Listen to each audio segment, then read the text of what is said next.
member of the awesome NEPRA Education Committee, among 6 or 7 other volunteers who are working hard to bring educational content to our group. And we are fortunate today to be joined by our NEPRA members, as well as members from UNIPER, which is the upstate New York provider recruitment group, and MAPRA, which is the Mid-Atlantic group. So welcome to all of you. Today's webinar with Dr. Sweiner has been generously sponsored by the team at the New England Journal of Medicine Career Center. I'm actually joining a WebEx, so let me call you back a little later. All right. Please mute if Okay, you haven't. thanks. Bye. So it is my honor to introduce the man and the legend, Matt Clancy. Thank you, Melissa. Those are pretty strong words. I think we could have just cut it off at the man. But you know, listen, I'm excited to be able to do this. I'm excited that conferences are getting back together and that things like this are still going on to support the community.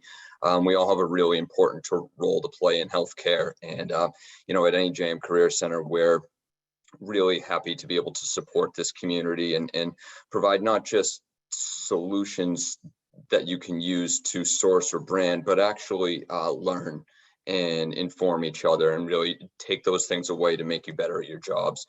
And you know, it's with really great sort of pride and pleasure that I get to introduce Dr. Sweiner, because I've watched some of her YouTube videos, and I think everybody on this Zoom is going to be in for a really great and you know, interesting hour here. So let me tell you a little bit about Dr. Sweiner. She's voted one of the 10 best doctors in North Carolina. Dr. Sweiner is a family physician, 6-time best-selling author, blogger, speaker, wife, and mother in Durham. She is also affectionately known as the Superwoman Complex expert and has written 2 best-selling books on the topic, which has now evolved into the #NoSuperwoman lifestyle brand with merchandise and events. Additionally, with her company, Sweiner Publishing Company, she helps writers become best-selling authors and entrepreneurs from start to finish. She loves taking care of the family as a whole, with interest in minority health, women's health, self-care, and female entrepreneurship. She attended Duke University and went to medical school at the Medical University of South Carolina. She's lived in the Triangle, Durham, North Carolina area since finishing residency at UNC Chapel Hill and continues teaching as an adjunct associate professor with the Family Medicine Department.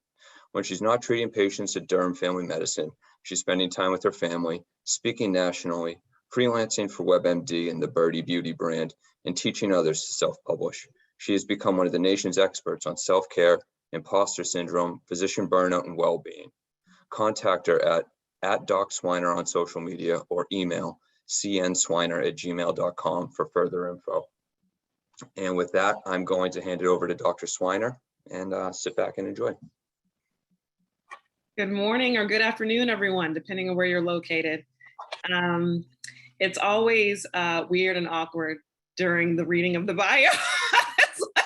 It's like, where do I look? What do I do with my hands while that's being read? And then I'm always thinking about what others are thinking when they hear it. And the thing that I like to remind people is, you know, I talk and love to talk about the Superwoman complex, self-care, burnout, all that good stuff, imposter syndrome, because I go through that every day, all the time, trying to quote unquote balance, whatever that means, balance life, work, family, stress, self-care, you know, trying to figure out the meanings of all these things, all these trending terms, and having hopefully fruitful conversations about those things. So, I mean, that's essentially what I am. Thank you so much for doing the intro.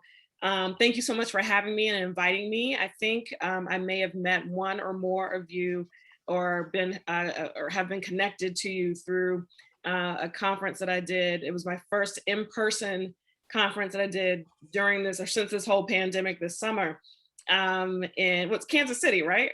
Kansas City? I don't know if someone's on here that was there, but I did another conference for another group of provider recruiters, and it was amazing. We had a great time, and so I appreciate you all having me back in a similar kind of situation to talk about how to continue recruiting providers. Okay, I think we are recording this session, so if you happen to have your audio on, you can mute for a minute, although please feel free to virtually raise your hand, ask a question. I always like this to be kind of an open forum, an open conversation. Please ask. I know, the organizers of the event, please let me know, what our time is looking like. I think we'll also have time for official Q&A at the end, but I'm all for, hey, quick question. If you want to ask, please do so. Okay. All right. I'm going to share my screen and hopefully not bore you to death with a couple of PowerPoint slides, but it really is just to keep me on task and make sure I'm saying and reviewing the things that I need to review. Can you guys see my screen? Good. All right. Let's do our slideshow. Very good. And can everybody see the slides? Very good. Okay. All right. So as mentioned, I am Nicole Sweiner. In the bio, I actually need to update my bio. My Instagram got hacked during the pandemic, which is very frustrating and very annoying, since I use that mostly for branding and connecting with folks and all that. So it actually changed to at real Doc Sweiner instead of at Doc Sweiner. Somebody stole that one on IG. So we'll talk a little bit about social media too. I focused a lot on social media when I did the conference earlier this summer. And we talked about how to use social media as a tool to reach out to recruits and reach out to folks, excuse me, in terms of getting them connecting and telling them about your jobs and your job opening. So I am going to touch a little bit on that, because I think, especially right now, as we try to figure out how to be together safely and how to reach out to people and to connect with people, social media has become even more important nowadays in terms of doing that. So we'll talk a little bit about that. All right. So as mentioned, we'll talk about burnout. We'll talk about, I know that the primary goal for this is to help you figure out the best way to approach new recruits or approach folks in terms of having them come to the job openings that you have for primary care physicians and providers. But I'm going to throw in what is happening in our mindset right now so that you can know a little bit of psychology behind, because I know a lot of your job has to be psychology, right? Understanding how people think, what they want, how to approach them, how to present an idea to them, how to get them to buy in. So I'm going to try to mimic what our meaning as a primary care provider, what our mindset is right now and what it has been for the past 18, 20 months during this pandemic, so that you can more effectively reach out to those people. So we are going to talk a little bit about burnout. We are going to talk about self-care. We are going to talk about the mental health of the folks that are working in the medical profession right now, so that when you are approaching them with new job opportunities, you know where they're coming from. And then I'll talk a little bit at the very end. I'll touch a little bit on social media. Not sure how many of you are, consider yourselves to be experts with the use of social media for business, but I'll throw in a couple of things that I've learned over time too. All right, here's me looking happy in my shiny white coat. This is the reason I became a doctor. Not really. One of the reasons was the shiny white coat, right? All this respect that comes with that. I have been in primary care now for 14-ish years. So I'm, I consider myself to be a bit of an old head now that I've practiced more than a decade. But I've practiced in the hospital-owned clinic setting. I've now been in private practice and co-owned in private practice for 10 years or more. So I definitely have a couple of different perspectives on the different ways that we are asked to work, the different ways that we are asked to perform and produce revenue, the pressures that are put upon us as providers, as primary care providers specifically. Can you hear me okay? Devin, I'm going to mute you. I'm sorry. I think I was getting an echo.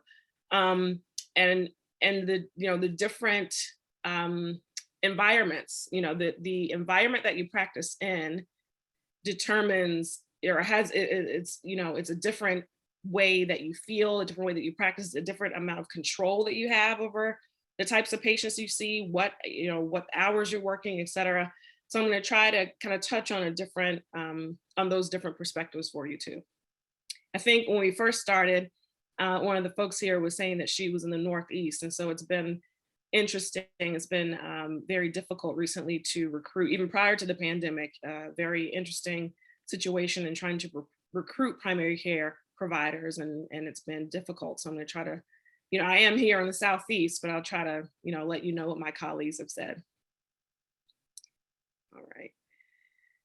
So why did we get into medicine, particularly primary care in the first place? Why did I get into primary care? Just to kind of understand what we wanted when we first got here, when we were going to school, when we were applying to medical school, to PA school, to NP school, to nursing school.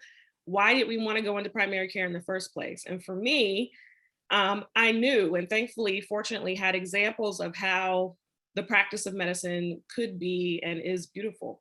When growing up, I was able to have a mentorship with my family dentist, whose wife was a family doctor, both minority, both African-American, and they were able to kind of let me into their world a little bit and see what it meant to run their own practice and run, have a healthy, happy, seemingly household and healthy, happy work-life balance and what that looked like and the challenges that came with. But at the end of the day, I was able to see what made them happy, and what made them happy was treating the whole family, being part of the family, helping people stay healthy for longer, and creating those relationships. So we get into primary care, hopefully at the root is because you want to connect with people and be a part of their family and help them be healthy.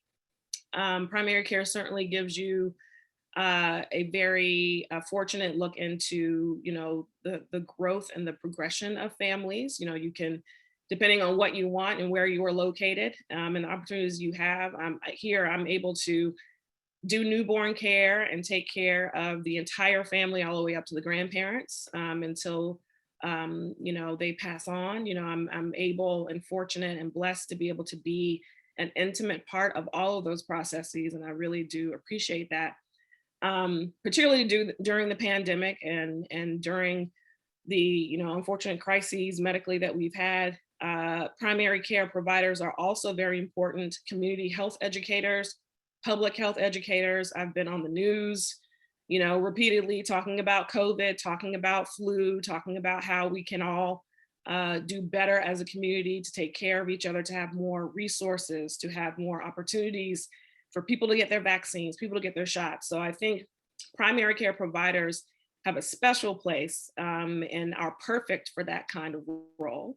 And we certainly serve on the front lines of medicine in terms of being the gatekeepers for our patients. So, when my patients go off and see their subspecialists and their specialty care providers, they come back to me to make sense of it all, right? So I'm the one that kind of puts the pieces back together. I'm the one that translates the medical terms into layman's terms. I tell them about the medicines, I explain why procedures are going to be done. So a primary care provider is very, very, very important for that. Job security, we get into medicine thinking that we can practice for 30, 40, 50 years, however many years we want to practice, and that we'll have good opportunities to do that in multiple ways, in multiple places. We can work in a hospital, we can work in a healthcare or a health department, we can work for a nonprofit. There are many different ways that we can be a medical professional. So it's a pretty good living, right?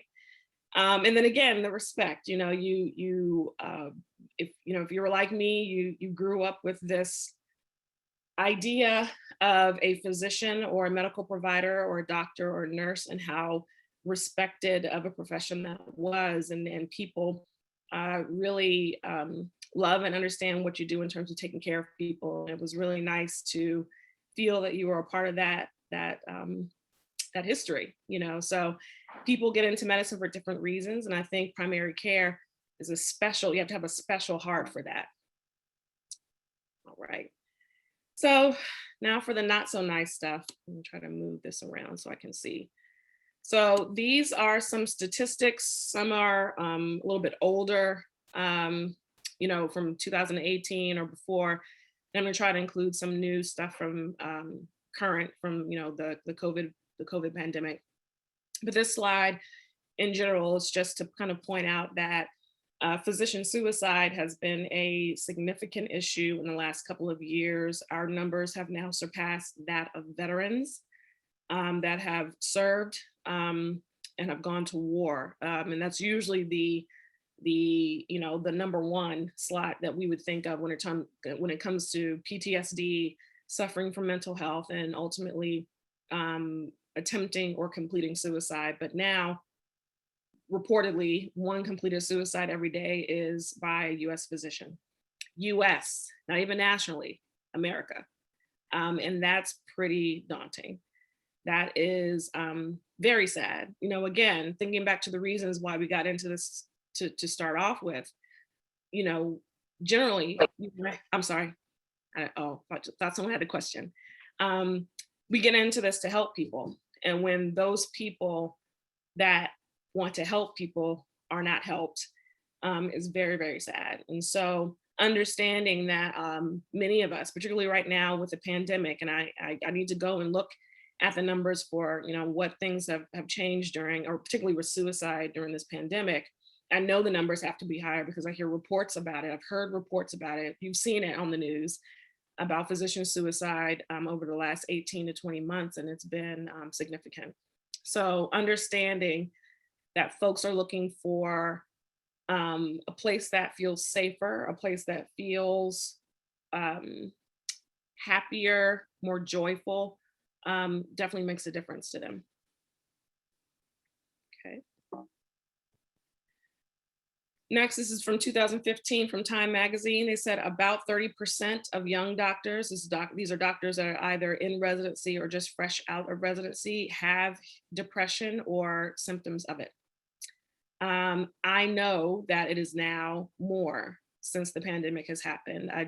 Right before we came on, I saw an article from the AMA, the American Medical Association, from this year that said it's now more like close to 50% of us have experienced depression, symptoms of depression, anxiety, PTSD, because of multiple factors, whether it be, and we're going to talk about some of these things later, but whether it be things that had occurred prior to becoming a physician or prior to them going into school and getting their degrees, and then certainly being exacerbated by some of the negative things and negative experiences they've had while practicing medicine. Here are some of the things that can contribute, unfortunately, to feeling that burnout, feeling the depression, the anxiety, thoughts of suicide, or even smaller than that, just dissatisfaction with your workplace in general. Clearly, COVID-19 goes without saying. We have lost a tremendous amount of people to this disease, to this unfortunately preventable pandemic and infection and crisis.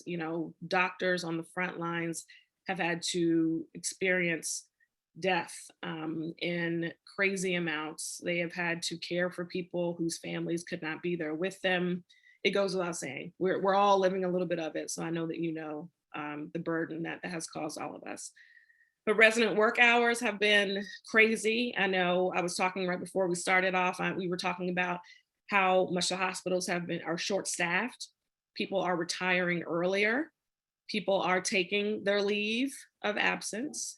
And the low pay and poor insurance reimbursement doesn't help. Belligerent patients make your day a living hell. Not all patients are belligerent, but you would be surprised how many are. And clearly they have their own issues going on, right? So they have their own medical and mental health issues, but some patients are just mean, just mean. And they don't have to be unnecessarily. As a private practice physician, thankfully, I have more control over the types of patients that we see, or the type of behaviors that we accept, and those patients that don't behave and don't treat our staff respectfully, I can let them go. I can fire patients, right? But let's say 11 years ago, when we were owned by a hospital, I didn't have that freedom. That type of thing had to go up the ladder, and who knows how long that would take. Who knows if that would be approved, because the goal of the hospitals or of the group that owns the practice was to from a business perspective, make money. So if you're letting patients go, that means less money, right, for the business. And so that's a hard situation to be in when you feel like your patients undervalue you, you feel like they don't appreciate the work that you're doing, you feel attacked, whether it be emotionally, personally, on Yelp, you're being bullied. I certainly have been through that where patients have said horrible things on social media sites or the internet just because they were angry that things didn't go their way. We had to deal with that. And I don't know if many people know that. Competition and high standards, the fear of failure, the fear of letting down others, particularly your family, if they have been really supportive of your goals of achieving this status, the feeling of lack of support, like I said, especially if you work in a bureaucratic system where things have to go way up the ladder before changes are made, you feel powerless. And so that unfortunately leads to some of these feelings of dissatisfaction and lack of control. I actually polled when I signed up to do, or I accepted the call to do the talk. I actually polled and surveyed some of my colleagues and asked them, hey guys, I'm going to talk to the New England Journal of Medicine. They want to know what we want. They want to know what they should be thinking about in terms of approaching medical providers with these new job opportunities. What would you want? What is your dream job? And so some of these things come from them. I mentioned too many bureaucratic tasks, spending way too much time at work, being overworked and underpaid, feeling like a cog in the wheel. You're doing your darndest to make those positive changes, but because of different obstacles, you can't get things done. I don't know how many times I recommend a medication or recommend a procedure for my patient wanting to do the best for their health, and the insurance company comes back and denies it, or they reject it, or they request or require that I spend hours or my staff spend hours on the phone doing prior authorizations and proving to them, proving to a non-clinical person how important I think something clinically is for my patient is degrading. It is a large waste of time, energy, and money. My staff could be spending their time seeing and treating other patients versus being on the phone. I mean, it's just a lot of stuff that we have to do, a lot of paperwork. And the increased computerization of practice also has led to some dissatisfaction. Did I have a question? Nope. Okay. All right. By specialty, the AMA surveyed a number of docs and made note of those that said that they were dissatisfied or had burnout from their jobs. In the first three, the top three were emergency medicine docs, OBGYNs, and family physicians. Second, or underneath family physicians, would be the internal medicine docs. And so how interesting is it that the majority of the ones at the top, particularly OB, family medicine, and internal medicine, are considered or could be considered primary care. I still have a lot of women there are a lot of women that go to OBGYNs and consider them to be their primary, or their OBGYNs happen to do the majority of their primary care, especially if they're pregnant. They're checking their cholesterol, they're talking to them about mammograms and checking their glucose and their blood pressure. So OBGYNs often end up being, whether they want to or not, primary care providers for their patients. So interesting though that these are at the top of those who feel the most burnout, the most stress, the most burden when it comes to having to produce, keep their patients happy, bring home a living, and feel like a normal, happy human being. Very interesting. So I asked my colleagues, what do we want? If you got to ask for all the ideal things that you want out of your job, because most of us, by the way, despite feeling dissatisfied, burdened, overworked, the large majority of us still love medicine and still love taking care of people and treating patients. We just want to do it in the right environment. So from my friends, these are the things that they mentioned about what they want. We want flexible schedules. We want to be able to not work on a Monday if we don't want to work Mondays, and work from instead of 9 to 5, maybe 10 to 3 some days, depending on what you are required to produce. Because I know that there are practices that say, okay, well, you have to see 300 patients in a month.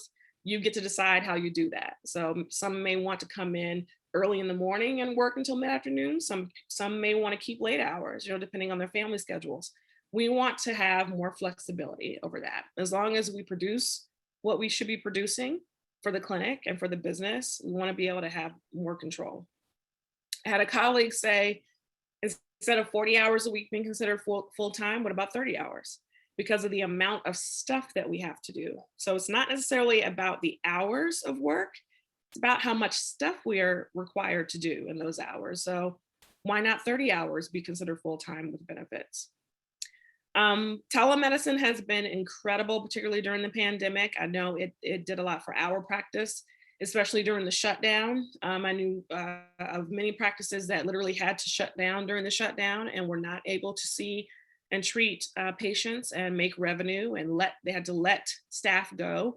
We were very blessed and very fortunate, both with the PPP loans that the government allowed, but also because we were very ready to switch to telemedicine. I had been doing telemedicine for probably a year and a half prior to that, because I, saw my colleagues doing it and I wanted to work more from home. So I had already kind of gotten into telemedicine. So I was able to kind of lead the way with getting the rest of our providers onto the telemedicine system. We essentially went to Zoom. Before you had to pay all this money to be part of these organizations and use these specialized systems to be on telemedicine. But it was approved that during the shutdown that, hey, talk to your patients however you can talk to them, whether it's Zoom, Doximity, use whatever you have. FaceTime, they were approved FaceTime, they approved phone calls. When before, the insurance companies were not approving and not reimbursing us for seeing patients in that way. So how interesting that all of a sudden it's okay to see your patients and get paid to see them on FaceTime and be able to provide great medical care, throughout the pandemic. We learned a lot through this pandemic. A lot of the things that I know maybe some of you are working from home when you never were able to before, and now that is okay, and you're actually productive, and that's efficient. Actually saves your company money. So we've learned a lot about that. Colleagues of mine want more options for telemedicine. We want that to be more acceptable. The ability to opt out of supervising mid-levels is what a lot of my colleagues, my MDs, my DOs have mentioned. Apparently, I've not experienced this because we have 2 PAs, 2 physician assistants, and we just hired a nurse practitioner in our office. So our model works very well to have mid-levels there, mid-level professionals. But not all MDs and DOs want to teach, want to be the one that is ultimately responsible for the decisions that some of the mid-levels make. So they want the ability, if they don't want to opt out. If we do, or if we are required to supervise mid-levels, I had a colleague mention that if you opt in, she wanted to get paid for it. She wanted to be reimbursed. She didn't want that to be an extra task on her list that she was not compensated for. So if you do in fact opt in to teach or to supervise, maybe you should get paid for doing that, because it's extra work. It's extra work. More paid admin time off. I think that goes without saying. PTO, sick days, mental health days, we want that to be included. I'll take a pause for a second. Does anyone have any questions or concerns? I've been just kind of rattling off some data there. I'll take a pause for a second. Nope. I'll keep going. More of what they want. The people, the colleagues, the people working in primary care, the providers taking care of the people. They want more opportunities for career advancement. So if they do want to, say, have leadership training, they want to get certifications in business, they want to do more teaching, we want more opportunities to do that. We want that to be allowed. We want space in the schedule in order to accomplish that. We want those things to potentially be reimbursed. or supported in that way.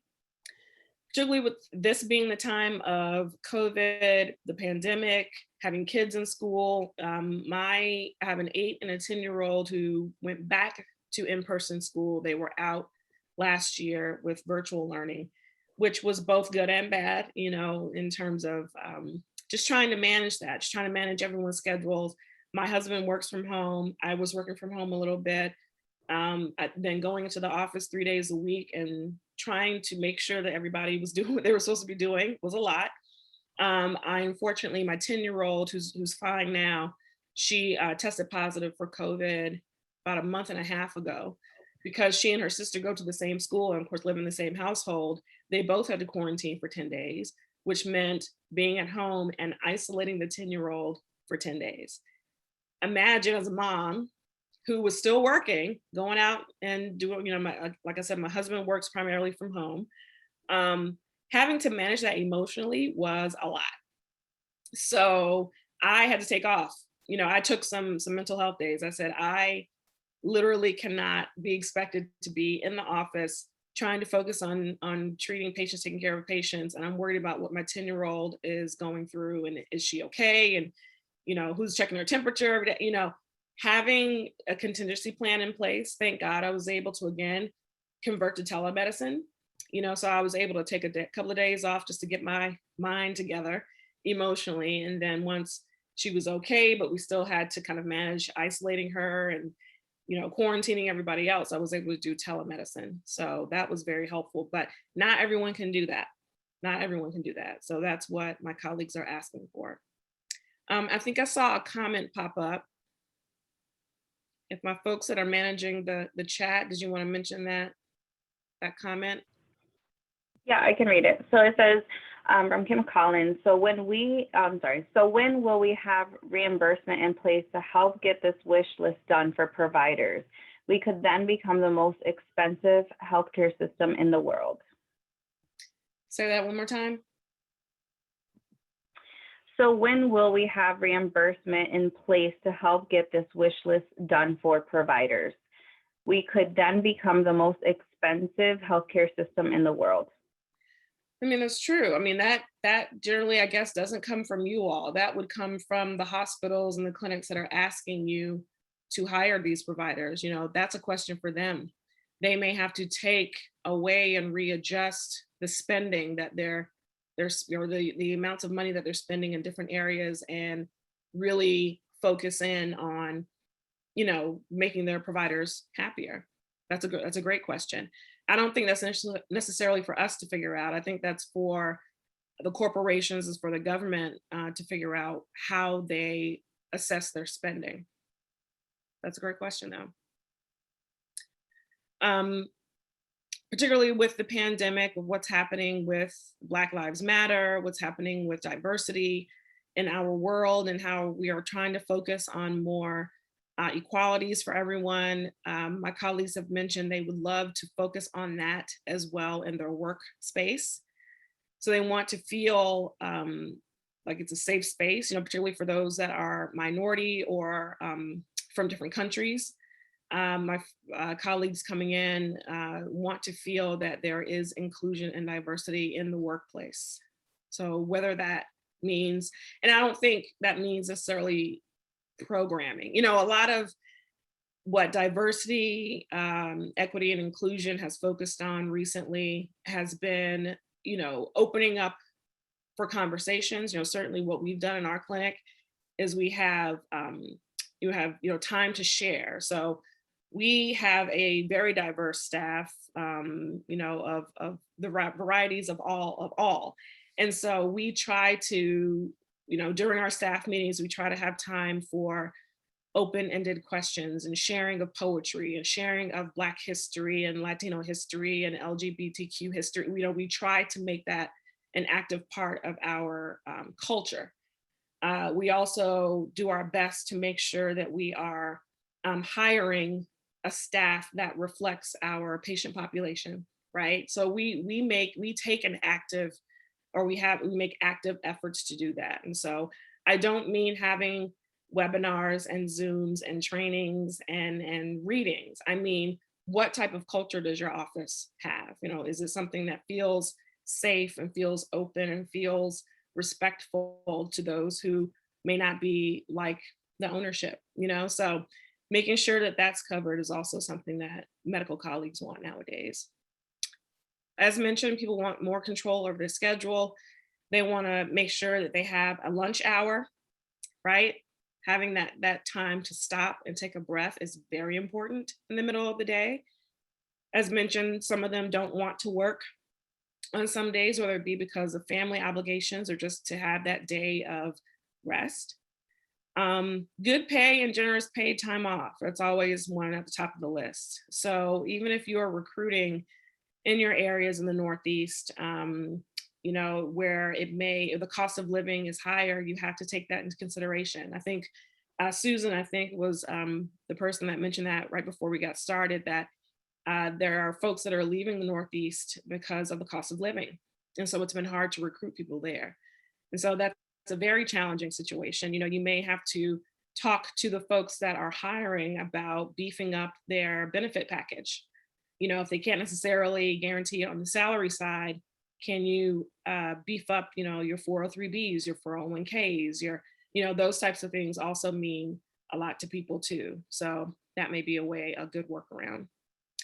A colleague mentioned a 4-day work week, if possible. Can I take my Monday off and have a long weekend? Can I take a Friday off, but still hopefully be able to see the amount of patients I'm required to see in those 4 days? And so people, again, I think it's all about a sense of control and a sense of freedom. People want to work and be productive and take care of the people and have the numbers, but they want to feel that they have a say-so in that. I saw another comment pop up in the chat.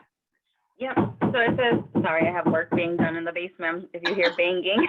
So this is absolutely, the government needs to help with this. For years, I have watched the providers being worked harder, doing more charting and learning EMRs, and the insurance companies taking a bigger bite out of the dollar that comes in.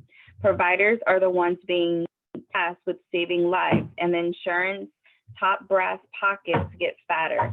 Just my observation over the past 20 years. Absolutely. A lot of those changes have to come from the top, the tip top. Yeah. And so it's hard to say, oh yeah, we'll pay them more when the insurance companies are making this amount of money or the pharmaceutical companies are making this amount of money. I know, I understand, again, from, in a private practice owner's standpoint, I completely get it. The numbers have to make sense, right? But people have to be happy. People have to be happy. They have to feel safe. They have to feel valued. And, that's one reason why we left the hospital system is we did not feel valued. Felt very overworked and undervalued and had zero control and zero power. So there's a give and take. Let's think if there's anything else I wanted to say about the previous slides. I think you get it, right? So you get that most primary care providers want to feel valued, and by value, that usually means days off and more money. So we as a system have to figure out how to make that happen. Whether it be over time, whether it be a graduated type of an incentive program, or after you work a couple of months or a year or so, then you earn this. So, you may not be able to guarantee those things, or the folks that you're working with may not be able to guarantee those things right off the bat. But you may have to have that conversation and say, okay, this is what this provider is asking for. Is there wiggle room, on some of these issues? Some of the things that might help, and these are, I guess this is more for when I'm talking to my colleagues about what to ask for and what to think about, either in their current setting or if they're looking for another job, is I took some of these things from a medical economics article in 2018, but transitioning from the hospital setting to an outpatient setting generally brings them more happiness, more joy, more freedom, Because again, the higher up you're in academia, in the hospital system, the less control you have over those things that you want to have control over. You know, when you come into work, when you go home, how much you make, how much sick leave you have. So working or maybe transitioning to an outpatient clinic or a private practice setting will give you a little bit more of a voice, at least. You know, you may not get everything that you want, but you may feel more comfortable having that one-on-one conversation with the decision maker versus having to run things up the ladder and then sometimes never hearing back. Creating a better workflow and help. Oh, the other thing I did want to mention about something that made my life much better from the previous slides was often in primary care, and I didn't learn this until probably 7 or 8 years into my primary care practice, but a lot of us don't feel like we're able to have scribes or really good help. So having a scribe on staff just for me, or even as one to share with some of my other colleagues, made my life much easier because I was able to sign my notes faster. I was able to get out of clinic earlier, and I was able to do less work from home, meaning after hours on the computer, sitting in front of the TV, signing notes when I could be paying attention to my family. Most medical primary care providers, you know, certainly in residency, I never saw my primary care attendings with scribes. I only saw that with specialties. So the cardiologists, the OBGYNs, they had a scribe, you know, someone that followed them into the room, typing notes as they saw the patient. But primary care providers can, you know, if you work the numbers the right way, if you use them efficiently, my scribes tend to be either post-bac, post-doc, or graduate students. So they're not looking for a whole lot of money. They're really looking for the experience because they, at some point, may want to apply to medical school. This is great experience for them. Interns during the summer, using a scribe definitely made my life easier, and I wish I would have known about it earlier in practice. So talking to your recruits about the potential for having scribes might make their lives much easier. And that certainly helps with workflow and help. Again, because I manage a staff, maximizing everyone's capabilities certainly is important to me. You know, even though we have our nursing assistants and medical assistants that are trained to do this thing, I love to, you know, if someone has a particular interest, you know, so I have an MA in particular that loves dermatology.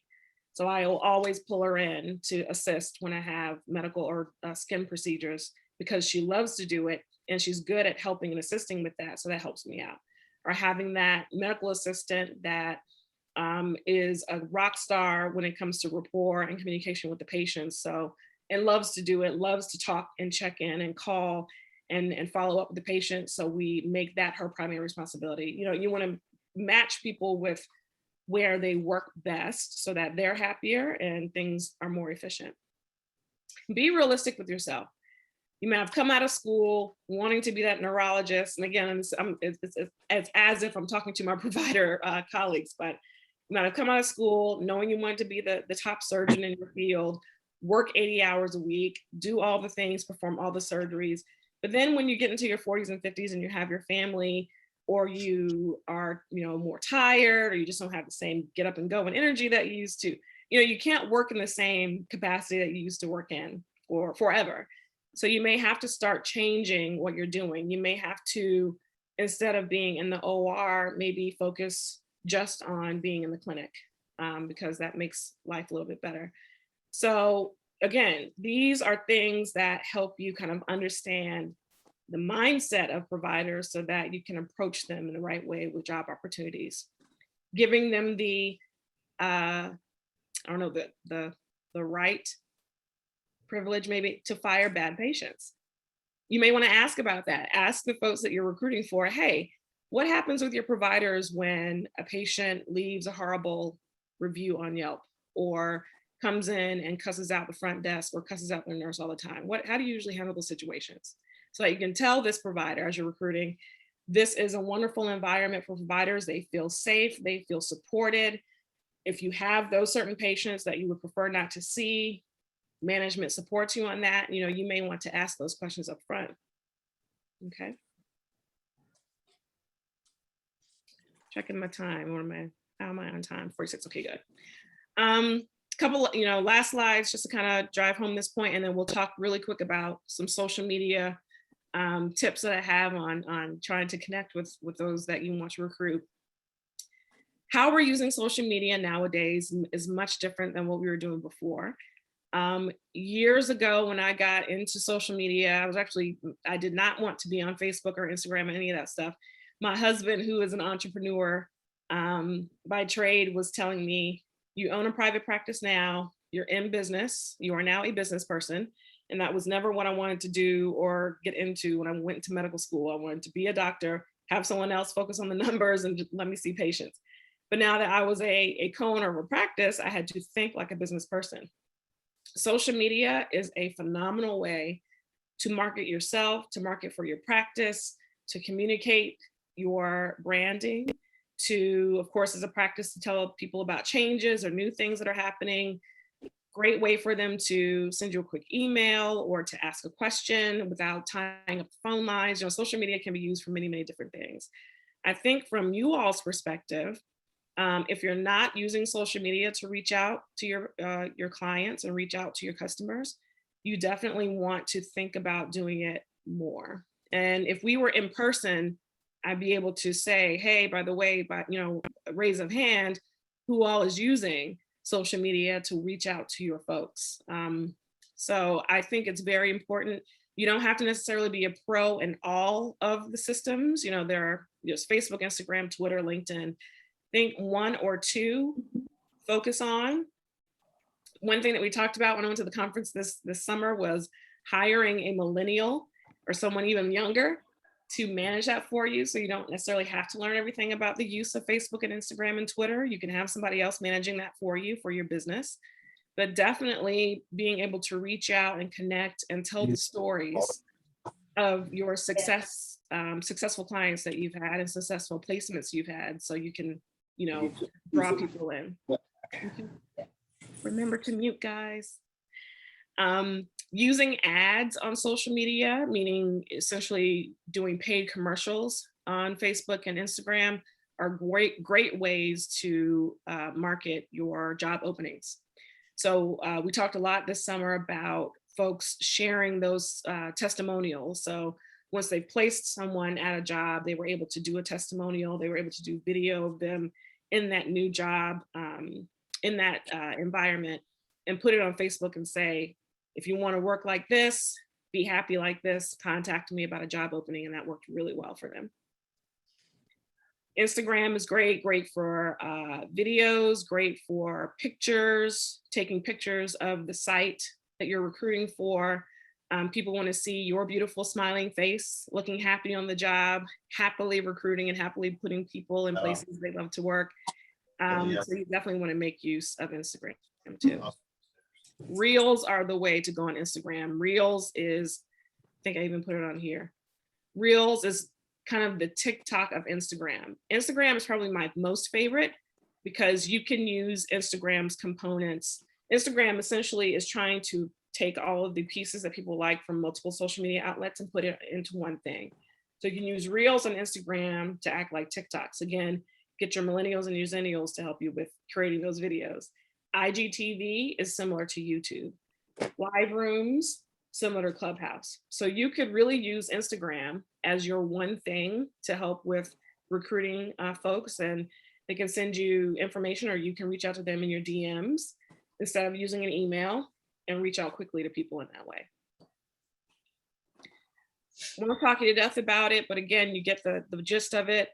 Twitter, you can go live on Twitter now. I'm actually doing a Twitter chat in a couple of weeks for another group that wants to try to help recruit and get the physicians more involved with their company. So Twitter is huge.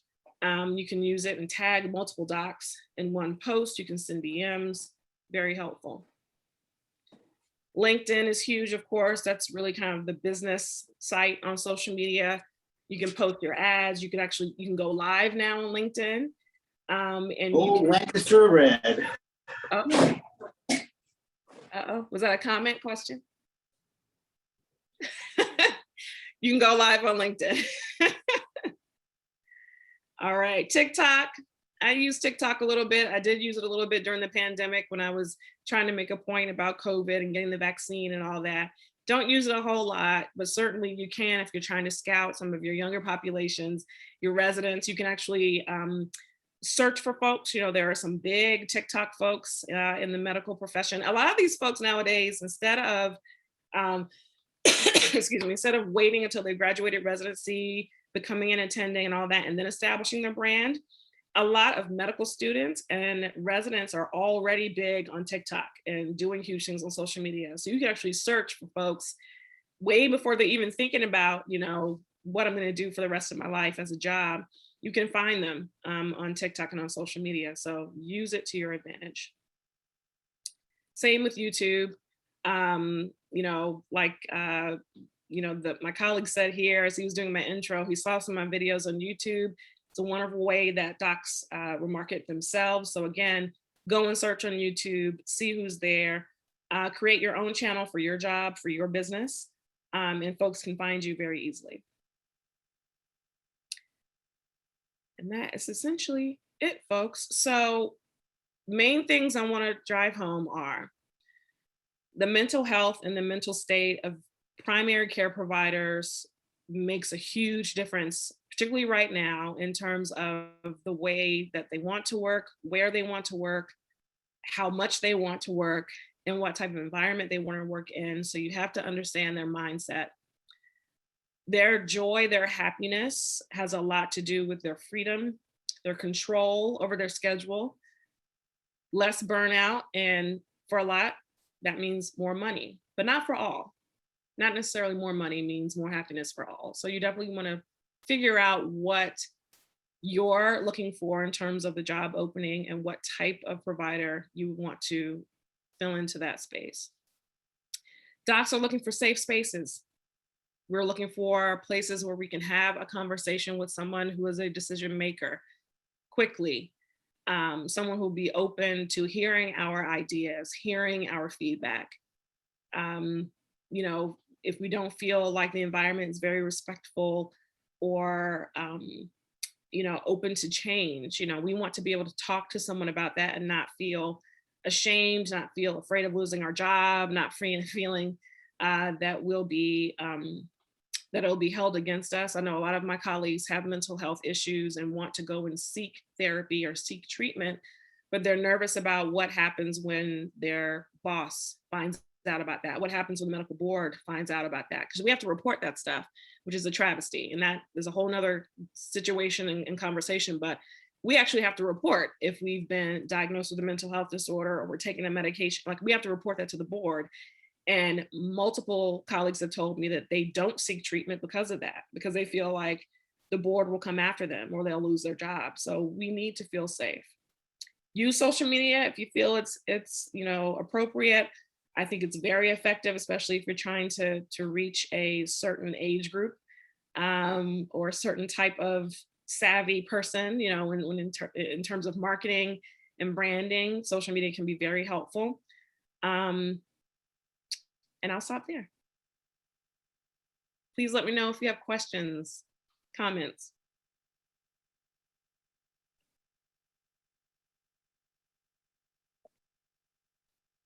Stop sharing.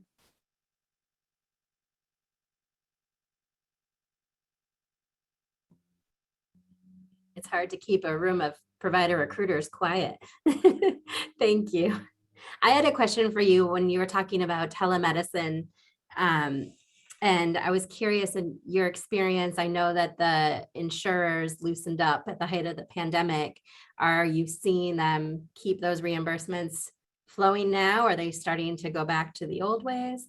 Some of them are starting to convert. I know that phone calls originally were being reimbursed similar to telemedicine, similar to video visits. I now know that that's now no longer the case. I think providers like Blue Cross Blue Shield and maybe United Healthcare stopped covering phone calls. So now we're having to either have them do Zooms or have them come into the clinic. I guess their rationale is, okay, we have vaccinations, we have protocols in place. Why can't a patient come in to the office, right? Is their rationale.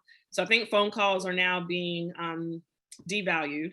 Zooms and telemedicine visits, depending on the provider, are still being covered like in-clinic visits are. So it depends. Yeah, I hope that they can make some regulatory changes, and I know that it will be better for a lot of patients, better for a lot of providers to be able to continue something that was working well in a lot of ways. I agree. Yeah. I see a lot of thank you comments coming through. Any other questions or comments anyone wants to make? Okay, well, thank you so much for taking the time to meet with us. And this is really important educational information. Are you okay if we share a copy of your slides? Absolutely. Absolutely. And feel free to reach out via social media, via email, if you have any specific questions about recruitment and what providers are thinking. Absolutely reach out. Thank you. We so appreciate your insight, and thank you for everyone making time to join us. Please keep an eye out in your emails. We have another webinar getting scheduled for December, so we'll keep you posted on upcoming CEU opportunities. Thank you, everyone. Thank you, Dr. Sweiner. Bye-bye. Thank you.